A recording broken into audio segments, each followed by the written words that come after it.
All right, welcome everyone.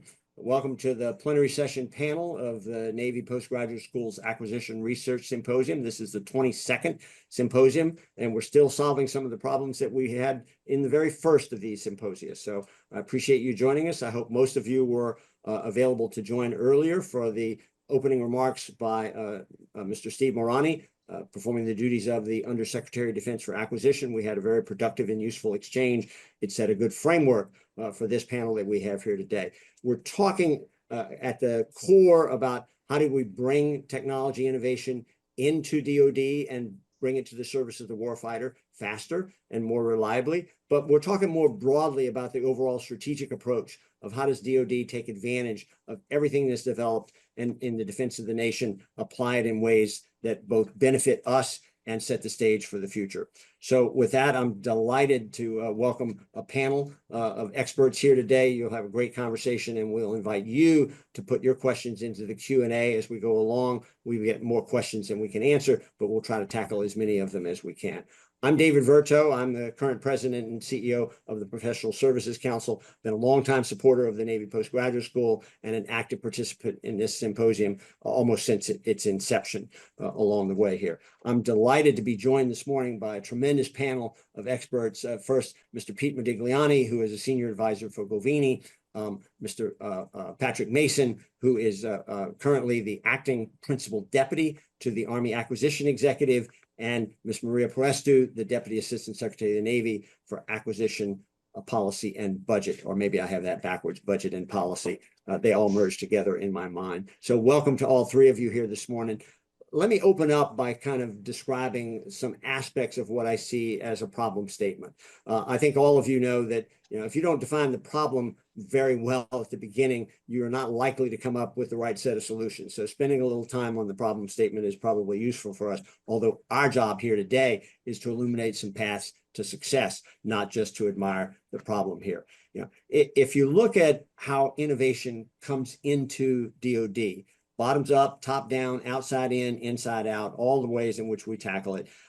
It's pretty clear that the pace of innovation, both within the defense community and more broadly across the American economy and even across the globe, that pace of innovation is faster than the cycle times within DoD. The acquisition cycle time, the requirements development cycle time, the funding cycle time, all of that is slower than the pace of innovation that we need to take advantage of across the Defense Department.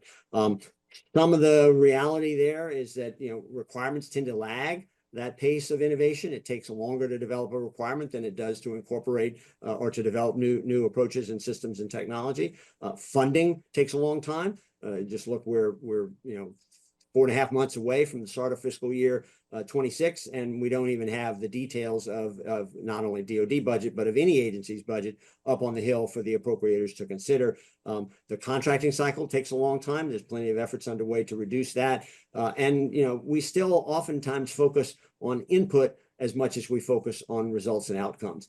None of those alone define the situation, but all of them contribute to the dynamic of not being able to incorporate technology and innovation as fast as we need to.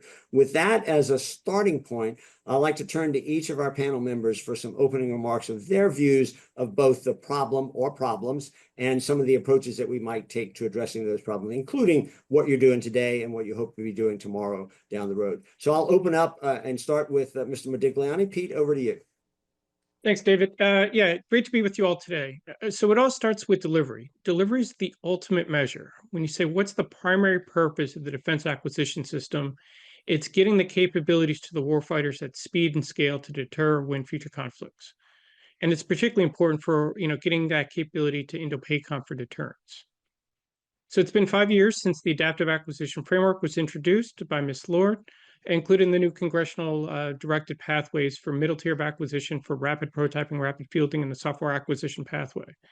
So we've already had a few hundred programs go through the process to enable greater speed and flexibility. They're continuing to learn, continuing to evolve on the pathways, the strategies, and most importantly, shaping the culture of the workforce to enable that speed and agility we need. And we could definitely unpack, middle tier and software pathway, but really see, greater adoption of that going forward, greater opportunities for flexibility, to enable novel strategies to leverage the emerging technology that comes from industry and department R&D environments. Core principles of acquisition still, remain tailor in policies, processes, and documents you need unique to your programs. We need to continue to embrace that, empower program managers and the acquisition professionals on the front lines, and then streamlining policies and procedures so that we can get after delivering that capability. I've been excited to see organizations like DIU champion CSOs and OTs. They're really taking some good steps to simplify and streamline contracting, and that's enabled many new non-traditional defense contractors to get in the game, to contribute their solutions, fuel competition, and offer some novel capabilities for the warfighters. But of late, there's really been a great unity of effort across the Pentagon, the White House, and our partners in Congress to really get after those bold enterprise reforms in acquisition requirements and budget. So between the executive orders that we're all, closely tracking, there's the defense acquisition one that's probably the biggest one to our space, how we're reforming the processes, regulations, workforce requirements, and the MDAP reviews, as Mr. Marani had talked through. There's a commercial acquisition one that's reinforcing FASA, and what's in Title 10 of the Buy Before Build. We're streamlining the FAR, advancing foreign military sales. There's EOs on shipbuilding, critical minerals. So there's a lot going on, but it's really a prime opportunity for the reform.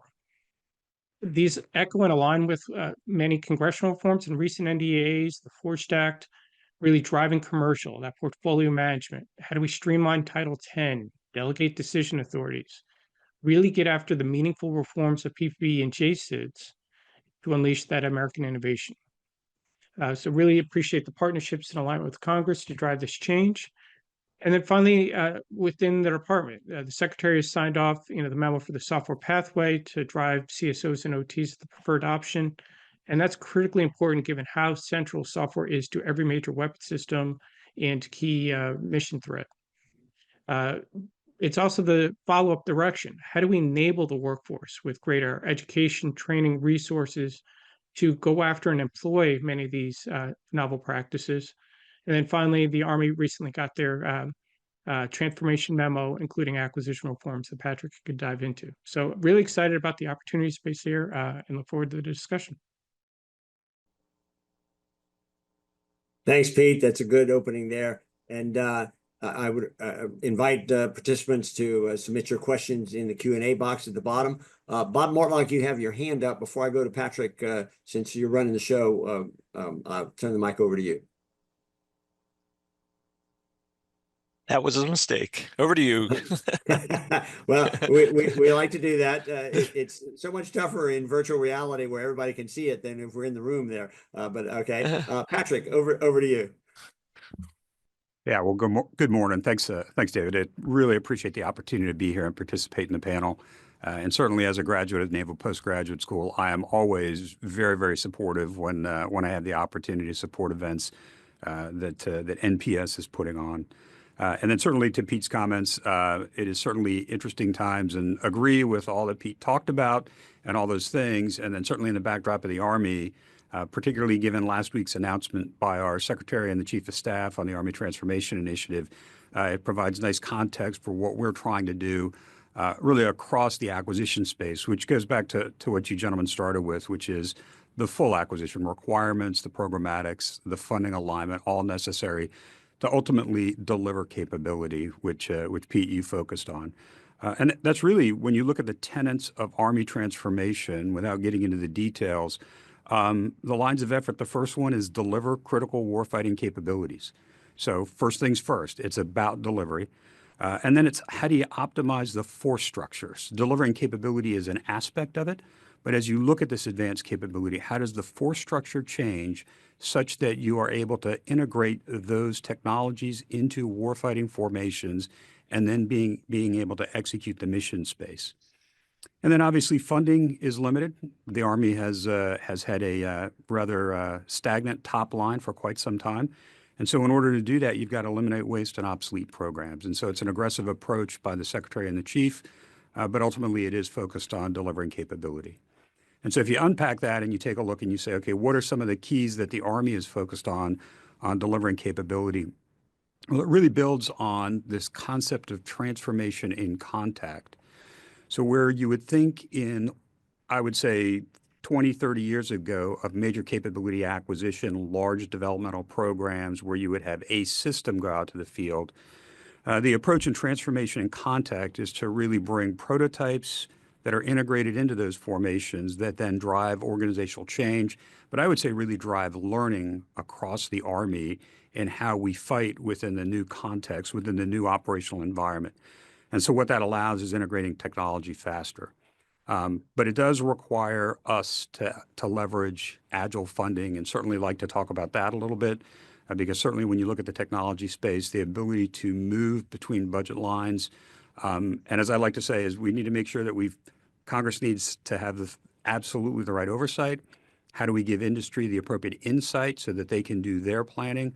And then how do we have sufficient flexibility to meet the needs of an emerging operational environment, but then emerging technology as well? And then, while I could go into a lot of other areas, we are doing work on the requirements process that I would say streamlines it. It's still a work in progress, but how do we move from the classic CDD, capability development document, into, obviously for software, the capability needs statements. We are piloting what we call a characteristic of need, which allows for a broader interpretation and looks more formation-based so that you are really going from a program-centric view to a portfolio-centric view. And I think, Maria, you're going to talk a little bit about the Navy's experience with portfolio management, so I won't dive into that. And I will also tell you that it's changed, and what's changing right now is the Army's buying modalities. And what I mean by that is that, again, if you look back 20 or 30 years, we would have these larger developmental programs. But as we look at the tech sector that we have right now, we look at the emerging defense tech sector, we really bend it into three areas. And it's not mutually exclusive. It's not really just three, but it just makes it good to talk about. One is just how we buy as is. And for the Army, that fits very well because, as I often joke around, is the Army is sort of like the Walmart of the services. We have to have everything, right? So we've got boots and uniforms and socks all the way up to integrated air and missile defense, long-range precision strike. And so there are a lot of things that we do where there is opportunity to leverage the commercial space, buy as is, and integrate into formations. And we're doing that as part of transformation and contact. Then the second piece is buy and modify. And Pete, that's really where you get into MTA rapid prototyping. We've used all of those. We've used software pathways. We've deaggregated or disassociated software with hardware so that we can iterate faster using the software acquisition pathway. And that's given the ability to prototype much faster, to meet unique operational requirements, and then get it out in the field to validate performance, and then look where we need to go. And then the last, and the one that we don't use as often these days, is actually the major capability acquisition. Those are really reserved for what I refer to as the capital intense programs, our lower tier air and missile defense sensor, which is the Patriot radar replacement, some of our long range strike. We recognize in those that there's a significant capital investment. Those will be in inventory for decades and decades. And so those, how do we shape and curate those programs as we also work within this rapid space that's out there as well? So with that, again, I could go down into some other areas, but I know Maria's going to cover several of this, and then I look forward to a robust discussion and questions and answers. Thanks. Patrick, very timely, and of course, it's nice that we scheduled this event right after the Army issued its transformation initiative. The amount of perspicacity that the Navy Postgraduate School exhibits there is legendary and present here today. Maria, I don't think they preempted you on anything that the Navy's about to do, but maybe you can now talk about that. Thank you. Okay, well, I can't disclose anything that that's coming. I may not even know, but we have, we're known as sort of trying to be very innovative within the Department of the Navy. Although I like to share whenever I do these panels. One of the strengths of the Navy is how federated we are. So there's when you want to work with the Navy, the first question is like, well, which Navy, right? So we're very federated, a lot of different places for technology to be inserted and adopted. Of course, that's also can be a weakness because it makes it harder for some innovative technology to make it all the way up to the Pentagon, where we then are able to resource a program of record. A couple observations on that. What we have found in the Navy experience, though, where we've been able to do tech transition well, is where we have a strong partnership with a transition partner. And the reason that's so important for us is because we do have so many of these capital intensive programs. The Department of the Navy has half of the MDAPs within the Department of Defense are within the Department of the Navy. So we have a lot of capital intensive platforms, many of which I was at a gate review yesterday. Program was the original requirement was written in 1981, and that system is going to be in the fleet until the 40s, 2040s, that is. And so we have really capital intensive legacy platforms that we have to try and integrate state-of-the-art technology into. So our biggest challenge is having that transition partner that can work with the technology developer that in such a way that they develop it in a way that we can encourage adoption. Some observations that we've seen where it's been very successful is when that partnership also comes with common standards. And so architecting the systems, my former boss is speaking, I think, at the symposium this week. He's a big advocate of open system architecture, so I'm not going to steal his thunder, but architecting our systems in such a way that we can quickly ingest technology is something that the Navy is really leaning in on. And that's where our portfolio acquisition approach is starting. So 3 years ago, our acting ASN RDA at the time, Jay Stephanie, announced a pilot program for portfolio acquisition, named 3 of our PEOs. They're already kind of organized to acquire as a portfolio anyway. But PO, IWS, Integrated Warfare Systems, Undersea Warfare Systems, and Land Systems are all generating capability and trying to buy capability as a portfolio. The reason that's important for us is that organizational structure allows us to be more flexible with resourcing, be more flexible with trade-offs in technology. We're organized around kill chains so we can optimize depending on which capability we're trying to deliver. So it's been a very successful approach. We're growing that. We also have on the business systems side, our PO for digital systems has always been leaning in on the software pathway and the adoption there. So we're seeing a lot of success there. But one of my observations, and I'm relatively new to government, coming from industry, is a change that I've seen over my career is, and more recently, where we're seeing more success is when the fleet, the operational community is involved in experimentation early and upfront. So our Task Force 59 experience with unmanned systems has been a great success story. We were able to bring in new technologies that we have no programs of record yet for small unmanned vessels, and yet we are leaning very heavily in on unmanned technology, for example. And that is largely a result of that increase in experimentation. So having access to flexible resources and having our users work with these technologies, provide feedback to the developers, to the companies that are developing these technologies has been really helpful for us. And as a result of that, that's allowed us to really lean in and be successful in the replicator initiative that the former administration had, where we're acquiring several hundreds of systems for Indo-PACOM that we're going to be delivering, and that was the result of that early experimentation activity. So that tie-in from the R&D community into the acquisition community is really, really important. And I think in the Navy, we've really tried to emphasize that partnership with the transition partners.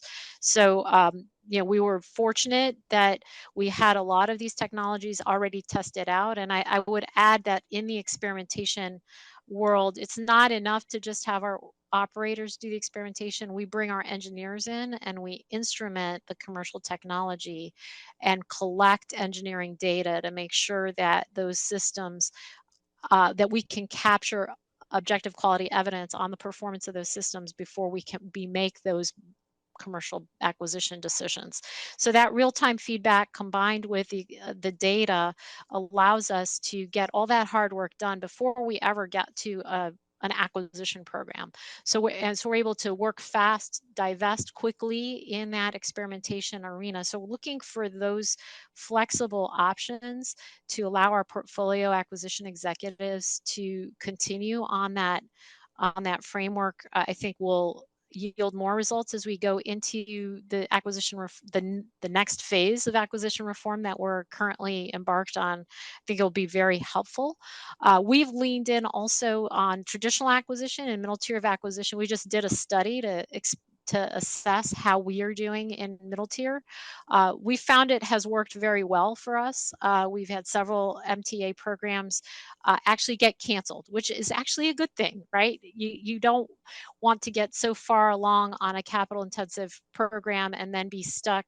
We were able to assess quickly and decide, yes, we can stop that investment before we're too far down the path of no return and pivot to a different technology. So that's been very helpful to the Navy as we embark on trying to respond to this faster pace of technology and the technology outpacing our traditional system development timelines. That's what I've got. Oh, you're muted, David. You know, I was wondering how long I could get into this panel before somebody had to tell me that. So not very far, it turns out. Thank you. Each of you touched on a host of issues that we're going to follow up on in the discussion here today. But before I ask you each a couple of questions, I want to give each of you the opportunity. You heard what the others have said. Anything you want to add to your comments based on what others have said here? You don't have to have anything, but I want to give you the opportunity if you are. Pete, do you have anything you want to add now, having heard Patrick and Maria? Yeah, to Maria's point on Navy portfolio management, I want to give them huge kudos. Navy has really leaned forward on adopting that portfolio management. And I think that's going to be a huge game changer for how we implement all of these reforms across acquisition budget and requirements. You know, to break from DoD manages 2,000 individual acquisition programs, but we need to deliver that integrated suite of capabilities. So rethinking how we structure our programs, how we build our strategies, how we leverage our limited resources, how do we integrate all of these capabilities together? Huge opportunities. You know, how do we shape requirements and manage more of the strategic top level guiding principles of what the operational needs are, and let a suite of capabilities deliver that? And the greater budget flexibility to then say, you know, we don't need down to $10 million program elements on each individual tactical item, but more, you know, appropriate towards the broader suite of capabilities and have more dynamic flexibility that as technologies, operations, and threats shift, you know, you're empowering local officials to then move funds around to maximize that ROI. And I know the Army's leading forward on that with UAS, counter UAS, and EW as well. So really echo the portfolio management practices. Patrick, anything Thanks. you want to add to your comments or ask the others? Yeah, well, I was actually just going to dovetail off of the discussion on experimentation that Maria talked about, and it really works to Pete's comment on the portfolio approach. And so from an Army perspective, I've been involved in experimentation way back to when we used to do these network integration events. We now have our project convergence events. I think the difference that I see now is with the chief's view on this transformation in contact, where you are fielding an array of kit to a brigade combat team. It gives you the ability to move from what I would say is experimentation to actually exercises with new technologies and look at the scalability and how it is interoperable. And that's really critical when you start to look at the size and scale that we need to buy for all of the Army and how you adjust that over time so you can constantly infuse new technology to it. And so it's been a really interesting learning experience for us as we've gone through that, and how we relook the way that we deliver this suite of capability to formations, and then look at the ability to scale that appropriately for the types of operations that need to be done. I think that's really over the last, I would say, 24 months, where we've really seen moving from our project convergence experimentation events to these other events that are much broader. I have not successfully expunged NIE from my acronym vocabulary yet, but I'm going to work on that. So I somehow hadn't really realized that PCE was in fact the next evolution of NIE, and I appreciate your clarifying Well, that. I don't want them to necessarily be associated with each other, right? Because we took a lot of lessons learned out of NIE. But I bring that up because it was, again, had the banner of experimentation.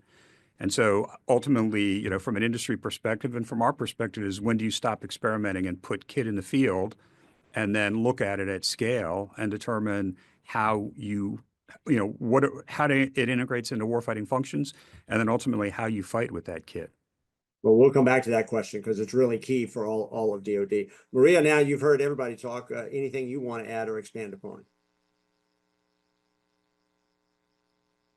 Oh, and Sorry, now unmuting.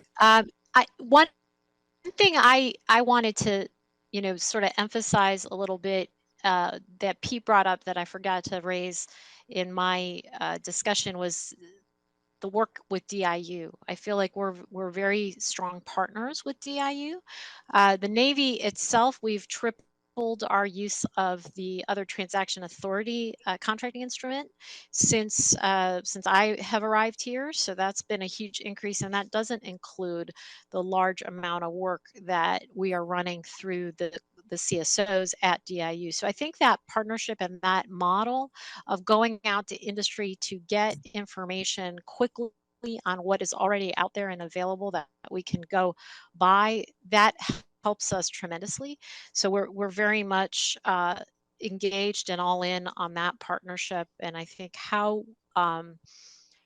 sellers can get to us, it also helps with that, when I think about my prior work in industry. So. Yeah, I will tell you that in my write-up of questions that I was going to ask you, one of them was I was going to hit you on why doesn't the Navy use OTA more? And then I actually got the 24 data just yesterday, and you are using it a lot more. So, Yeah.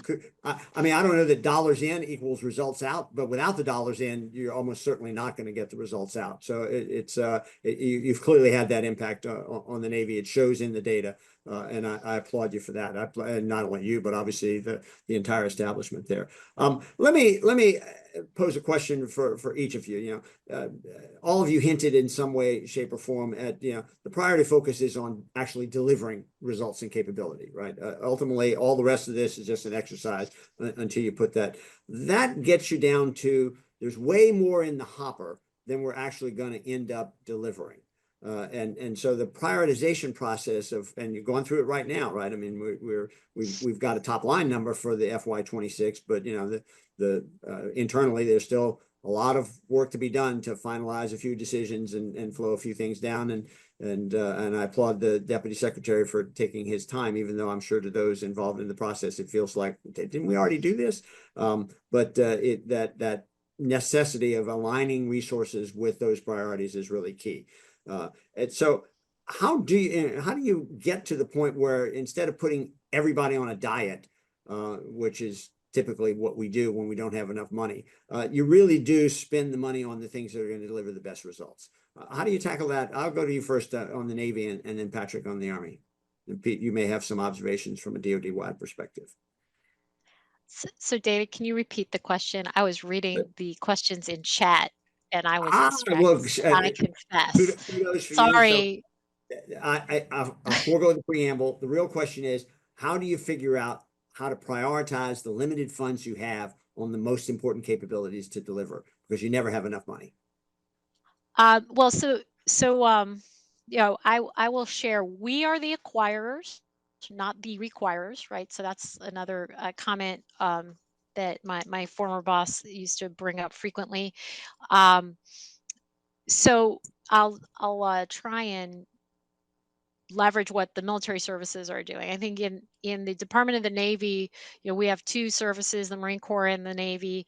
The Marine Corps' Force Design Framework they've gone through a tremendous amount of work in understanding how to prioritize what they need based on the new warfighting context and the national security strategy that governs how we're developing requirements. So I think that's been very successful. Even more successful on the Navy side, which obviously has a lot more TOA to allocate toward requirements. The Navy has worked through what we call they've got an warfighting implementation framework that's tied to kill chains that is really making great strides in optimizing how we do those trade-offs. I mean, we are constrained though. I mean, I'm not going to say we're not. Prioritizing legacy established programs for new tech is something that we have a really hard time pivoting to.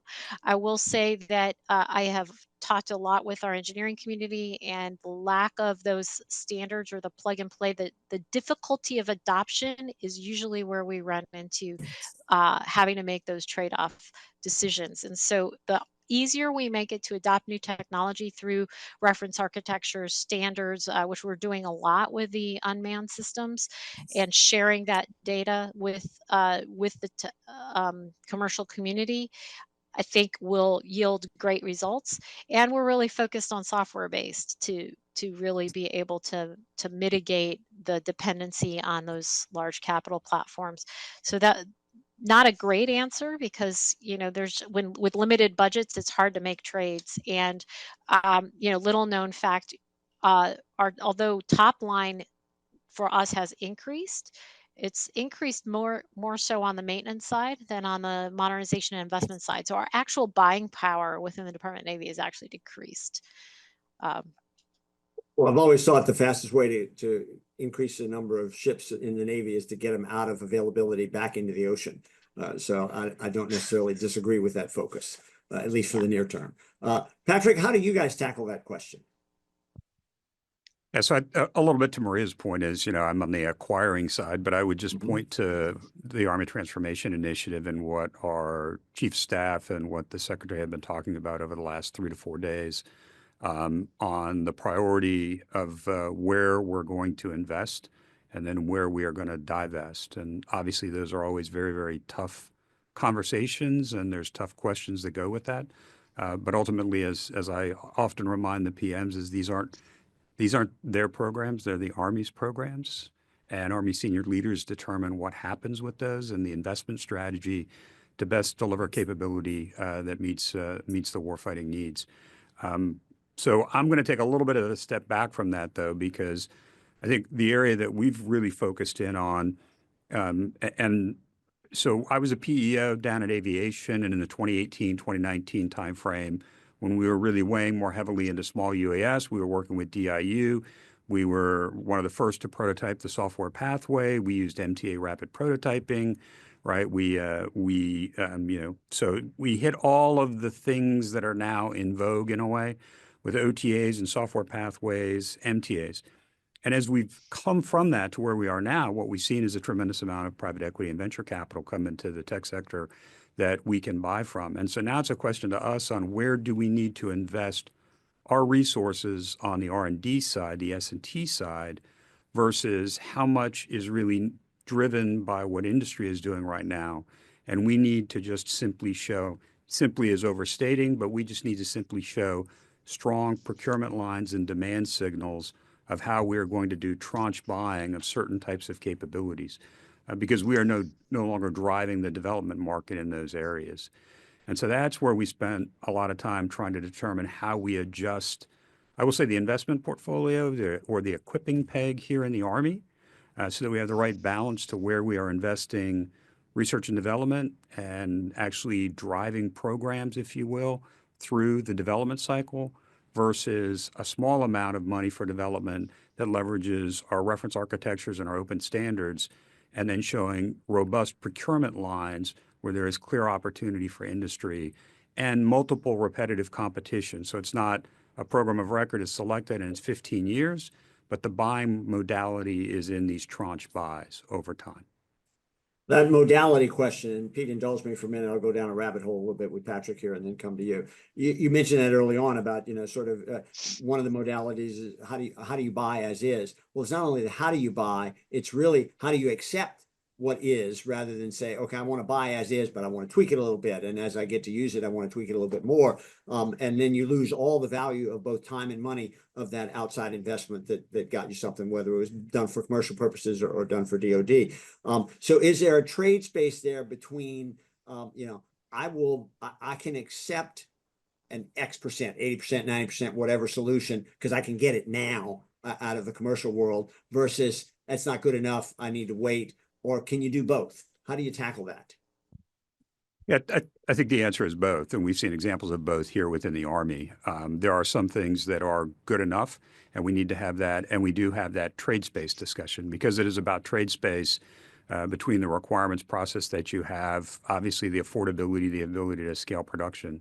But ultimately, as one of my old bosses used to say when I used to work within the SOCOM acquisition side of the house, right, is the old cliche on don't let better be the enemy of good enough. Is it good enough to get out?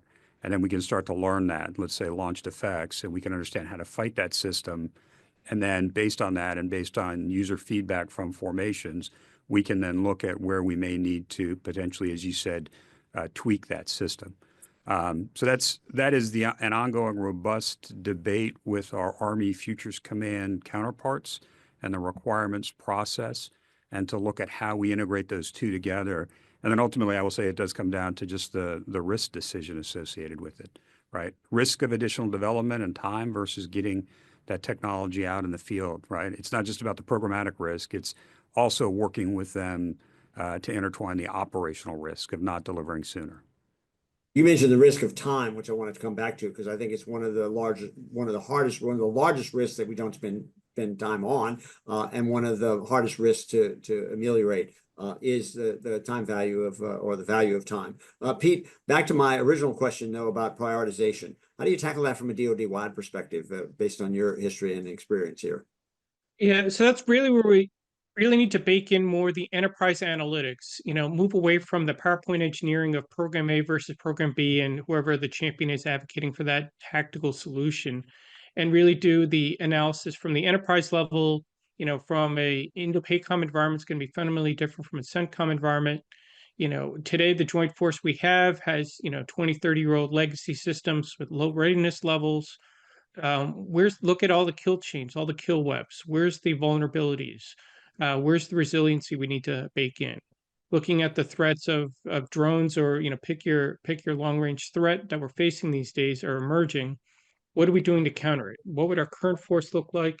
So when you want to maximize that ROI, that mission impact. So if we put $10 million to connect two weapon systems so they could pass data, or enable reuse of a certain key platform on a major system, that's really where the impact is. So the more we could do that mission engineering, the digital engineering to connect the dots, again, managing it at a portfolio level. So both at the enterprise, the joint staff and service level requirements and operations and investments down to PEOs and portfolios, and then individual programs to say what's going to have the maximum impact. And then to echo Patrick's point, in acquisition for decades, we've always been taught we got to burn down risk. If you want it done right, you got to take your time to get that quality product out to the warfighter. But what we do is we just shift that risk to the operational community that is operating in an increasingly contested environment. So if we can get that 80% solution out to them in the next year, that's so much going to be much more impactful than getting the perfect solution 5 years down the road, especially all the cost and the operational risk that they're facing today. That real-time interaction with conflict. One of the interesting dynamics to me is the value of Ukraine as a test bed of speed from idea to delivery, and 80% solution, heck, in some cases the 20% solution is better than nothing at all, and I think that's been clearly demonstrated as one of the things that's happened out of there. But from a broader perspective, I can remember a milestone decision sitting in that it was clear that when the program was finally delivered, it would not interoperate with anything. And yet the program manager was so adhering to his requirements, and that was how he was being measured, and it's how he was getting his funding, is to stick to his requirements. And in the process, we said, look, why don't you go back and change the requirements so you'll deliver something actually useful? He said, it would take me 2 years. I'd never get there. And so I think what you're hinting at is we need to look at an integrated set of data across the department, not just within each military department, but broadly more across DoD, to actually make sure we don't fall into that kind of trap. Can I draw that conclusion from your comment? Yeah, absolutely. It's such a dynamic environment. You know, we got to break from the I'm just managing to my cost schedule performance in my APB and the KPPs and the CDD, and have that more dynamic environment. You know, we've seen too many major programs spend a decade and $1 billion and go, oh, the game has changed. This isn't useful. You know, how do we have more of those checkpoints along the way to say, here's the current threat environment, here's new technology that introduces new opportunities, you know, from the commercial sector that, you know, can change our ConOps and TTPs, and how do we integrate it with the force to have a high-low mix? So yes, absolutely, we need much more of that. And Maria, you mentioned actually killing things, and I think Patrick, you hinted at this as well, that are, you know, somewhere between the experimentation and the actual production phase. Not that production is actually the only issue there. Being able to show that you've done that actually then creates a playing field in which program managers may actually say, okay, I do have more than one option. Somebody could actually pull the plug, so I'm going to have to deliver something here. You don't need to comment on that now, but it's an observation. Bob, I want to open up to see if you've got questions from the floor that you're prepared to bring to the panel here. We If do. not, We I'm have. not going to run out of questions, but go ahead. Yeah, no, we have several outstanding questions. I'll just give you one, and then I'll take it back to you. But Oop, you're on mute Bob, now. we lost you. Yes, thank you. Can you? Yes. So we often talk about risk and innovation, and there's often talk that there's risk aversion within the acquisition community. Maybe you just mentioned aversion to or sticking to your acquisition program baseline, for example. So can anyone think about or collectively think about, or how do we define acceptable risk when we deliver these innovative solutions very quickly? How does that, what's the acceptable level of risk, and who assumes that risk? All right, who wants to go first on that one? I'm going to let Pete go. Yeah, I'm happy to jump all over that one. Yeah, so it always starts with that close collaboration with the operational community. Obviously, the software pathway reinforces that from a software perspective, but we need that for all acquisition programs. That regular engagement with the operational commands to understand their environment, what they're facing, the constraints, the priorities. The more you can have an MVP and iterative development, some prototype demonstrated to them, and they give that feedback. You know, soldier touch points are great along the way to have that feedback of, hey, this is great, what if it also did this, and pivot accordingly. That is critically important to, to get the operators and then the developers in industry closely collaborating to, understand the art of the possible, understand each other's perspectives, but then also get the DoD engineers and testers and certifiers involved to see how you can get that rapid iterative approach. You need all of these functional areas, considerations baked into the environment, but get that rapid, dynamic, iterative environment, so it's not a 10-year development and production lifecycle. Well, let me piggyback on that a little bit and then ask Maria and Patrick to comment. So, in DoD, in my experience, the approach to evaluating risk is often calibrated against a binary scale, acceptable or not acceptable, right? And there may be varying degrees of acceptability or unacceptability, but ultimately it's that kind of a metric that's brought into play. In industry, whether it's as a government contractor or in the commercial industry, and Maria, you can comment on this from your experience running companies, right? An awful lot of times you actually want to put risk in a calibration that's quantified. What's the dollar risk? What's the time element of that dollar risk? And how do I mitigate it? And how do I accept it? So it's a very different, it's a multi-dimensional assessment of risk and a multi-dimensional approach to risk identification and risk mitigation that DoD has trouble wrestling with, it seems to me. Maria, you've been at this from both sides. Am I onto something there, or is that an irrelevant approach? Yeah, no, I think that that's definitely true. And I have a lot of conversations with my colleagues here about that acceptable risk and the way even we think about our industrial base.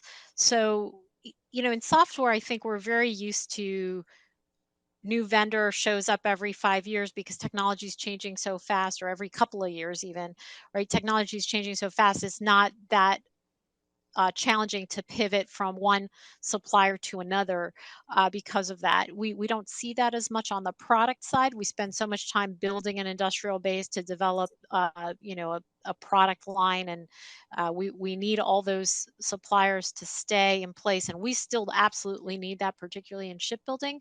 But I think some of the smaller systems that we're buying, having a robust, continuously changing cycle creates that risk aversion. You know, let's get it now. Time as a factor, right? Getting risk, buying down risk by just getting something out there now. We saw that with Ukraine. Let's just get something out there now, and we're willing to accept the risk, or our partners were willing to accept the risk.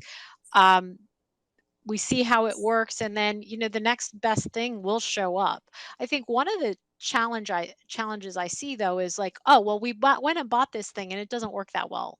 Yeah, but when we bought that thing, it was the only thing that was out there. Now there's 10 other things that have been developed as a result of us communicating a demand signal for this type of product line, and now we've got 5 new vendors, and so they're going to compete, and whoever wins wins, and that's business, and I'm okay with that. But you know, sometimes in acquisition, that risk aversion of, oh my gosh, you know, we built up this company and that company may not be who we work with in 5 years. Well, okay, they've got to stay hungry and innovate, right? I mean, I'm being a little bit flippant, but I think that culture is something we need to continue to promote in those areas where we have competition, where we have a vibrant, competitive, because that'll continue to grow. And it's more true, you know, full disclosure. Yeah, that's more on the dual use side than it is on when we're building purpose-built systems for a specific military only need. But even when we have military system for a specific military need, for example, you know, detecting and countering incoming hypersonic missiles, not a lot of commercial practice for that end result, but there's plenty of componentry involved in that at the sensing end, at the data distribution end, at the target acquisition end, at least, that you can in fact find dual use applications at the technology level. Patrick, any comments you want to make on the binary versus the multidimensional approach to risk assessment and risk mitigation? Sure. And so I agree completely with you, David, that it is a multidimensional problem, right? There is and I say problem, it's a multidimensional decision that you have to go through. You have material risk, you have the operational risk, you have the financial risk associated with these different things. And how do you think through that and then work across stakeholders to go make a final determination, right? It's not simply a program manager that makes that determination. I can go back 20 years to an operational environment in Iraq and Afghanistan where, working with operational commanders, we assessed what was risk to deploy certain capabilities and made sure that the capabilities and limitations were well understood. But given the overriding operational considerations at the time, speed was the most important factor that could get you some capability to address it. So I've also been on programs where going faster, especially if you're doing advanced aircraft development, the risks to losing a flight test article can be catastrophic to a program. And so what is the risk of trying to accelerate by a year or two when you have the risk of potentially losing these $100, $200 million flight test articles that you have out there? And so there is no specific defined solution of what is acceptable risk. But it is something that senior leaders need to be constantly engaged with, and making sure that we are constantly assessing the risk of both moving fast, moving slow at times to move fast later on, and meeting operational needs. So Bob Mortlock, I completely hijacked that last question and turned it into a multitude of different questions. Do you have the next one up there? Yeah, I think that was perfect, though. So this question has to deal with innovation and going fast. And it's really just maybe you can comment on outsourcing and the use of outsourcing, and whether you agree or disagree with outsourcing knowledge and decision making. Is that a hindrance to going fast and innovation? I wonder if the questioner has a specific example in mind when raising that, but we'll extrapolate from that more generally. Who wants to go first? I'll start just a little bit with one thing that the Department of the Navy, I think we excel at, is we have within our engineering community what we call our warfare centers, you know, our working capital funded engineering activities. So they are our, you know, in-house engineers, knowledge knowledgeable people who understand what it takes to adopt commercial technology and make it work in our specific military environments. And so we work really hard as a community to preserve that capability, recognizing that there is often from industry, and I lived this, where there's a fear that, oh, the working capital funded activities, just because of the nature of their business model, they compete with industry. I, I I recognize that that is sometimes the case, but we feel very strongly within the Department of Navy that we need that team in-house to prevent exactly the risk that was pointed out by the questioner. So, Anybody else? Yeah, I mean, I'll just add. I mean, I hate to go back to it depends, much like what is acceptable risk, right? Because it's multidimensional. Certainly, there are examples of when outsourcing both the knowledge and the decision making is probably in the best interest of the government, because it is not something that we long term need to, if you will, own the intellectual property or own all of that, because perhaps the cycle times, the way that commercial technology is moving, the way that companies are moving, there's just not a superior value proposition there. Hire somebody to go do that or outsource what goes on with it, and you're going to cycle through that in a certain amount of time, and then you can move on to whatever is the next best offering that's out there. I'm not going to bring them up, but I can think of some examples where I believe that is a perfectly appropriate model to go use. But then there are other ones where clearly we have to be involved in the knowledge and decision making, given either the capital expense that's in there, how long they're going to be in service, or some of the key attributes that are necessary for either a system or an array of capabilities. Pete, before I go to you, let me drill down a little bit on that, Patrick, because even in those areas where you don't need the in-house capability, do you need enough expertise in-house to know the difference between what to get and what not to get? Yeah, that's actually, I've actually made that argument to folks beforehand, because they're like, what do those folks do? And I said, they just simply make me a better buyer, because now I have a better idea of what to buy. And so there's organizations that are out there that are also affiliated with the government that can help you go do that, right? That's one of the great things of like FFRDCs or university affiliated research centers, is that going to them where they are not on the sell side, but they're on the advise side, they can help me become a much more informed buyer. And what is the kernel that I need to own versus what can I outsource? Well, you may only need one of those. I mean, Maria, I'm thinking, there's a guy who is up on everything laser over at the Navy Research Lab, right? But the question is, how do you plug that person? Because there's not 50 of them. How do you plug that person into every place in the Navy that needs to know what he knows? That's just an organizational, institutional challenge as much as it is a knowledge challenge. Pete, I'm sorry to hijack that a little bit on following up Patrick, but the broader question here. Yeah, all good. So the Navy obviously has the largest organic engineering corps, whereas, my Air Force had, leveraged, FFRDCs more for some of the deep technical expertise. And it's striking the right balance. We know the extreme. We can't just outsource everything and go TISPR, total system performance reliability, responsibility, and put it all on the defense contractors. So we need that technical expertise. The question, touched on some of the software factories. So we need much more software talent in the government, in the department. We don't necessarily need, a whole slew of people coding to develop the next capability, but they need to have those years of, experience, particularly in a commercial environment, to understand how to do proper product development smartly. So then they can acquire that capability, leveraging commercial providers and integrate it all together. So it's a good mix. We definitely need to communicate more with the industry on a broader set of bases to convey the challenges, convey the environment, and let them bring solutions together. But then we need that technical and business acumen within the acquisition workforce that piece it all together.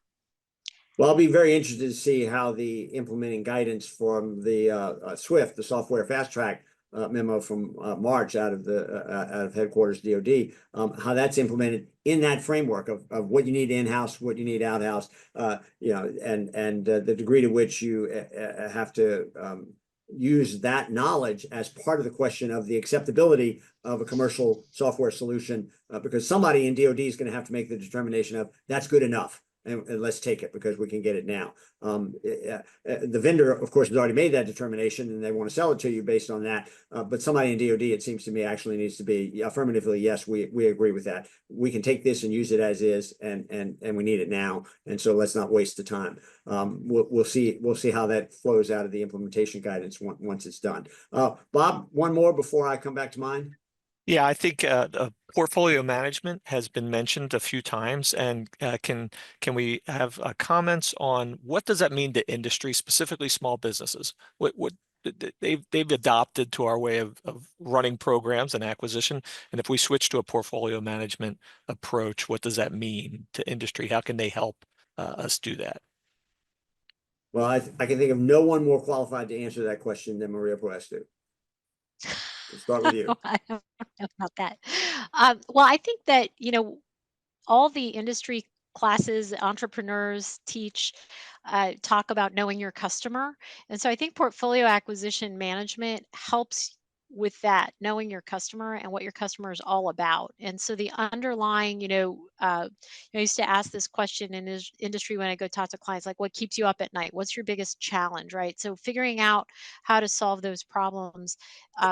When you have a portfolio acquisition executive that is focused on the problem and not a single program, allows them to be more open to those innovative ideas. So I think that's one piece of how we communicate with industry better about, and how portfolio management helps us communicate with industry better. I do think that, having budget line consolidation where you've got budgets that are buying portfolios of capability, where there's opportunity and things are open for potential change, and pivoting to a new technology solution to meet a top level requirement is another area of opportunity space.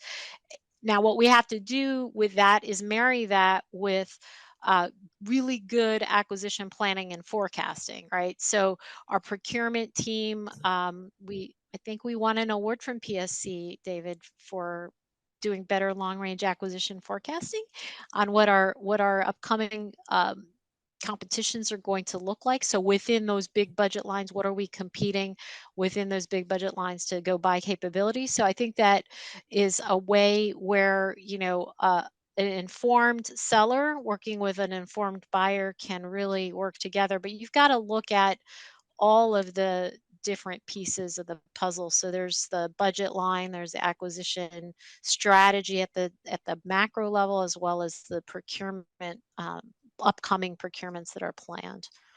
You touched on the forecast, and PSC for a number of years has done an assessment of agency forecasts across the board, all across the federal government. We look at about 70 or 75 components and agencies and cabinet departments, and we grade their forecasts on 15 separate criteria, and then we evaluate those and rank order them. And sure enough, the Navy went from way down in the pack to a lot higher up in the pack. We had a lot of support from the Office of Federal Procurement Policy in standardizing those criteria and encouraging agencies to do that, because all businesses, but especially the smaller businesses, depend upon some projection from their customers as to what's coming, so that they can spend the time and invest the limited resources they have to be ready to bid, win, and perform those contract opportunities when they come out.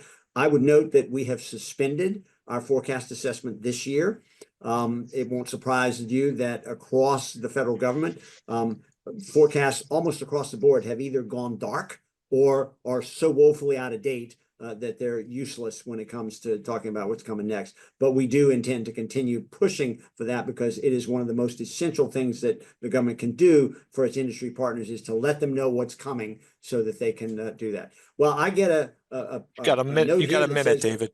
We got 1 minute, so I think that gives me time to give each of you 18 seconds to do a final remark. Pete, let me start with you. Real quick, I'm bullish on portfolio management. That's going to enable many more vendors to offer their capabilities. Small businesses aren't going to develop the next MDAP, but they could have offer many more capabilities to fold into the portfolio. Fantastic. Patrick? Now, I really appreciate the opportunity to come here, and it was a great thought exercise for me in preparing as well and thinking about Army transformation, where we are going. Certainly dynamic times, but great opportunity, and I have no doubt that our great Army acquisition workforce is up to the challenge that they face, and ultimately will be focused on delivering capability to our warfighters. So thanks very much. We'll give you a scorecard next year. And Maria, final word. Yes, thanks for having me. I think that it's a very exciting time to be in acquisition. A lot of the things we talk about this internally, a lot of things that we've always wanted to do, we kind of have an opportunity to really think hard about how to make some of the necessary changes to allow us to go faster. So it's an exciting time to be in naval acquisition. Thanks to everyone for joining us. Tune in next year for the plenary session panel, where we'll update all of the promises that were made this morning. Thanks, everybody. Bye-bye. Thank all.